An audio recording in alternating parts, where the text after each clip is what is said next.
¿Qué tal? Buenas noches, buenas tardes, buenos días. En el momento en el que nos estén escuchando, muchas gracias. Soy Filiberto Sánchez Valencia y es un gusto que nos acompañen en el umbral del miedo. Este espacio donde específicamente platicaremos en esta edición de historias reales, historias contadas por ustedes. Desafortunadamente, por cuestiones personales, no pudimos estar y traerles el programa el viernes, pero hoy es el día. Hoy no se pueden perder las historias que han mandado, que nos han erizado la piel, que nos han dejado con preguntas difíciles, totalmente difíciles de responder. Les mandamos un saludo a las personas participantes en estas historias, a las personas que son los personajes principales y a quienes se atrevieron y se siguen atreviendo a enviarnos todas sus historias reales. Recuerden, síganos en nuestras redes sociales, en TikTok como El Umbral del Miedo, en Facebook también como El Umbral del Miedo y en Instagram como El Umbral del Miedo. Recuerde suscribirse a este canal si está en YouTube como Phil Zambal y si está en Spotify como El Umbral del Miedo. Los queremos mucho, muchas gracias. Agradezco a Roberto y por supuesto a Sandy y a Tsiri que tuvieron participaciones en estos episodios, en estas historias. Cuídense mucho, comencemos. Disfruten, diviértanse, entreténganse, asústense.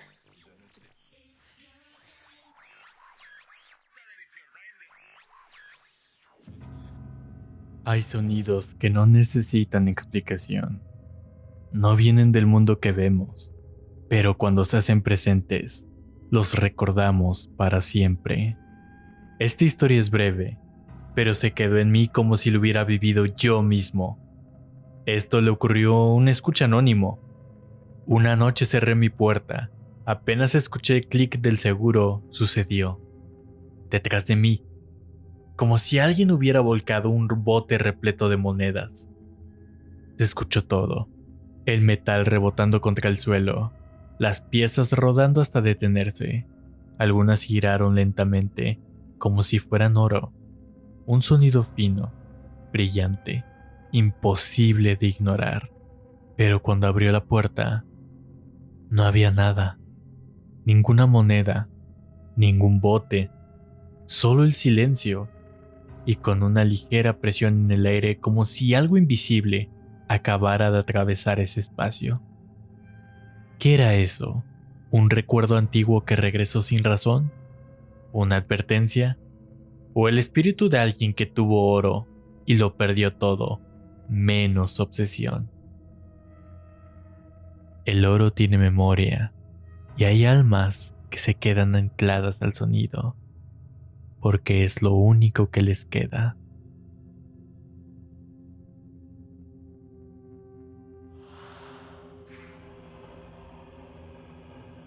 Existen noches en las que el cuerpo descansa, pero el alma no. Momentos en el que el silencio se quiebra con una voz que no debería estar ahí. Algunos lo llaman parálisis del sueño, otros visitas del más allá. Esta historia es simple, pero te deja con la sensación de que algo te está observando mientras duermes. Otra vez. Me agarraron la pierna.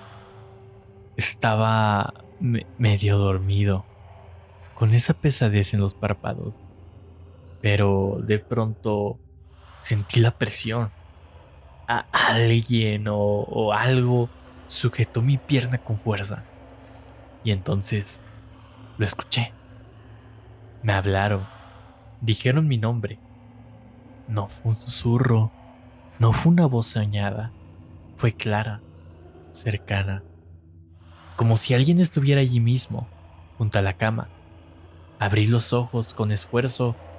No había nadie. Pero la pierna todavía me dolía, como si los dedos que la tocaron no se hubieran ido del todo. ¿Quién te llama por tu nombre cuando estás entre el sueño y la vigilia? ¿Quién Se atreve a tocarte justo cuando eres más vulnerable. Hay cosas que no se ven, pero se sienten.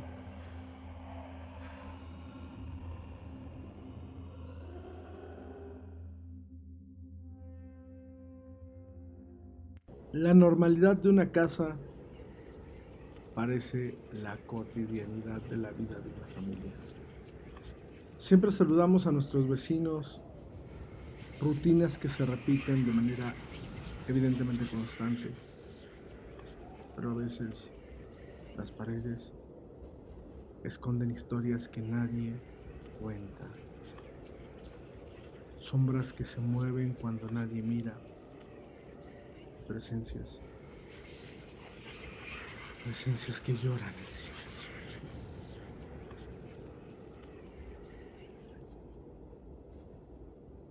Esta historia ocurrió en Uzumba de Alzate. Aquel día llovía como pocas veces, una lluvia que parecía interminable, torrencial, agobiadora.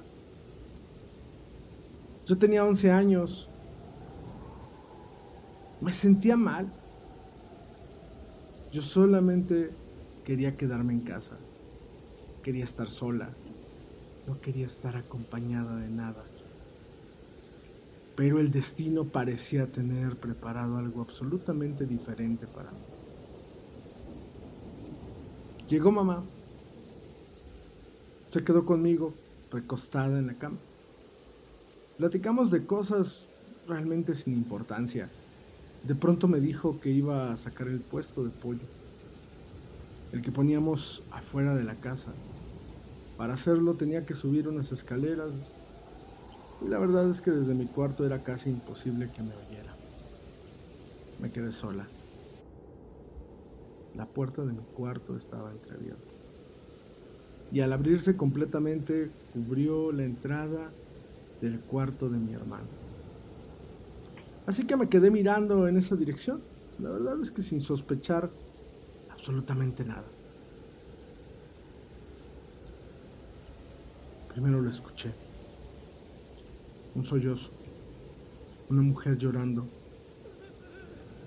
Pero esto ya había pasado antes. Pero esta vez no solo fue el sonido. Fue real. Vi a una mujer salir del cuarto de mi hermano, pero no caminaba, flotaba, transparente, como si su cuerpo fuera una cortina blanca movida por el viento. Pálida, de rostro triste, tenía el cabello canoso y largo. La mitad caía por sus hombros, el resto en la espalda. Vestía de blanco y tenía las manos tapándose los ojos, limpiándose lágrimas. Como si llorara desde hace años. Para ser sincera, me paralicé. No pude moverme. Ella hizo un gesto, como si me mirara. Siguió caminando, pero no dejaba de llorar. 20 minutos después bajó mi mamá. Le conté lo que había pasado y ella evitó creerlo. Volví a lo suyo, lavando el baño, atendiendo un negocio. Pero algo impensable ocurrió. Salía del cuarto y otra vez la vi. La misma mujer, en la misma postura, sollozando. Pero ahora estaba cerca del área de lavado. Y se fue hacia el pasillo detrás del baño. Grité. Le dije a mi mamá que estaba ahí. Ella corrió, pero no vio nada. ¿Y si no era imaginación y de verdad estaba atrapada? Justo en ese momento una vecina llegó al puesto. Mi mamá, quizás buscando alivio o compañía, le contó lo que estaba pasando y le preguntó si sabía algo sobre esa casa. La vecina se quedó callada unos segundos y dijo: Sé de una niña que falleció ahí. Mi mamá preguntó, la madre de la niña, como si una corazonada le hablara. La mujer la describió sin titubear. Cabello largo, canoso, vestida de blanco. La misma imagen que había visto yo. Mi mamá se quedó helada, porque ella no le había dicho nada sobre cómo era la mujer.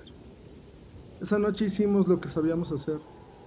Encendimos una veladora, rezamos un Padre Nuestro y pedimos por el alma de esa señora, porque entendimos que no estaba allí para asustar. Estaba allí porque no podía descansar. En su dolor, en su profundo dolor se manifestaba. A veces las casas lloran a través de sus paredes. A veces quienes se fueron se quedan, pero no para hacernos daño, sino para que al fin alguien los vea.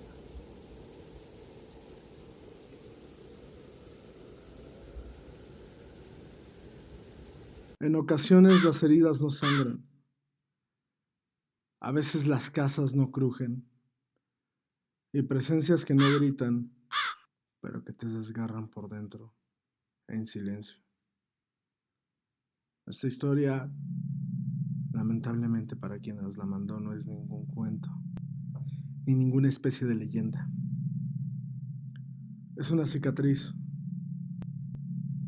una marca que aún carga en el alma desde el 2012, cuando decidieron rentar una casa en la calle Silvano López. Era una de esas decisiones que se toman de manera impulsiva, pero en conjunto. Teníamos ganas de la independencia, de la fiesta, de la libertad. Y esa casa parecía perfecta, espaciosa, cada quien con su cuarto. Al principio, todo bien. Hasta que Julieta, la amiga que nos ayudó con la renta, nos soltó algo. Dicen que ahí murió una niña. La verdad es que muchos no creyeron en el tema. Particularmente yo he sido una persona sensible, una persona que si bien estos temas no me perturban, sí le presté atención. Pero en fin, esa frase quedó en algún rincón, como una semilla esperando para florecer. Y sí, floreció. Pasaron las semanas y empezamos a notar cosas. Rayones en las paredes, garabatos con crayón, figuras torpes y en medio un nombre escrito una y otra vez. Casi. ¿Siempre estuvieron ahí? ¿Aparecieron después? Honestamente, yo no tenía idea, pero me inquietaba. Sentía que nos estaban mirando. Lo peor llegaba con la oscuridad. Poco antes de la medianoche, siempre como si fuera parte de un ritual invisible, la luz se iba, justo a las 12. Cada maldita noche. Llamamos a la gente de Comisión Federal de Electricidad, pero ellos nos aseguraron que todo estaba bien, que no pasaba nada, que la luz funcionaba de manera perfecta. Y bueno, teníamos que continuar, aunque nosotros sabíamos que no. Personalmente yo sabía que no. Recuerdo que una noche estábamos reunidos, tomando una cerveza, con velas encendidas, Y ahí la vi. Una niña peinada con 2 colitas, pequeña, caminando despacio, atravesando la cocina hacia el patio, como si estuviera buscando algo que perdió. Me paralicé. Mi cuerpo se congeló. Mis amigos me miraron y preguntaron, ¿la viste, verdad? No podía hablar. Solo asentí mientras las lágrimas se me escurrían, porque no era una ilusión, era real. Ella estaba ahí. A partir de ese momento las cosas se volvieron más oscuras. Una noche vi a un hombre. Salió de la pared, literalmente de la pared. Emergió de ella como si fuera agua. Caminó hacia las escaleras y antes de bajar se giró, me miró sin rostro, sin alma y desapareció. Mis sueños cambiaron. Empecé a ver a mis seres queridos atrapados en espejos. Me hablaban, me pedían que me acercara y cuando lo hacía, me agarraban con fuerza, me jalaban. Sus cuencas vacías, negras, llorando, algo que no era agua. Cubrí los espejos, el tocador, la televisión, cualquier superficie que pudiera devolverme una imagen que yo no quería ver, porque ya no dormía, ya no descansaba, ya no estaba viviendo. Mis amigos realmente pensaban que exageraba, que era mi cabeza, pero había algo en esa casa que me estaba aterrando cada noche y se aferraba a mí como una sombra pegajosa, como si me hubiera elegido, como si estuviese siendo su juguete. Una noche estaba con John, él era mi pareja. Veíamos la tele, la puerta estaba cerrada y de repente un toquido.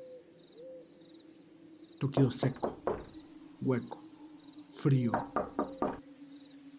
Ya me van a empezar a molestar otra vez, le dije. John, como todos, me cuestionó y dijo que tal vez estaba exagerando. Se levantó, abrió la puerta, pensando que era alguno de los chicos del lugar. Y nadie. Cerró la puerta y prácticamente al instante volvieron a tocar. Más fuerte, más cerca. Abrió de inmediato y nada. Entonces él empezó a insultar, retar. Cuando azotó la puerta, el closet crujió. Un sonido seco, como si la madera se retorciera de dolor. Y desde adentro del closet, toquidos, toques lentos, profundos, como si algo quisiera escaparse de ahí adentro o estuviera esperando por mí. No lo soporté. Me rompí. Salimos del cuarto y ahí supe que ya no podía más. Ya no era solo la niña. Ya no era Cassie. Eran otros. Eran muchos. Algo se abrió en esa casa. Algo que sentía que me había elegido. Con el tiempo el dueño ofreció mudarnos a otro lugar, en esa misma calle, pero honestamente yo ya no quería saber nada.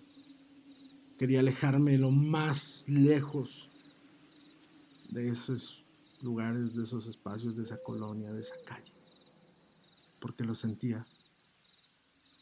No importaba dónde fuera, me seguía. Me fui,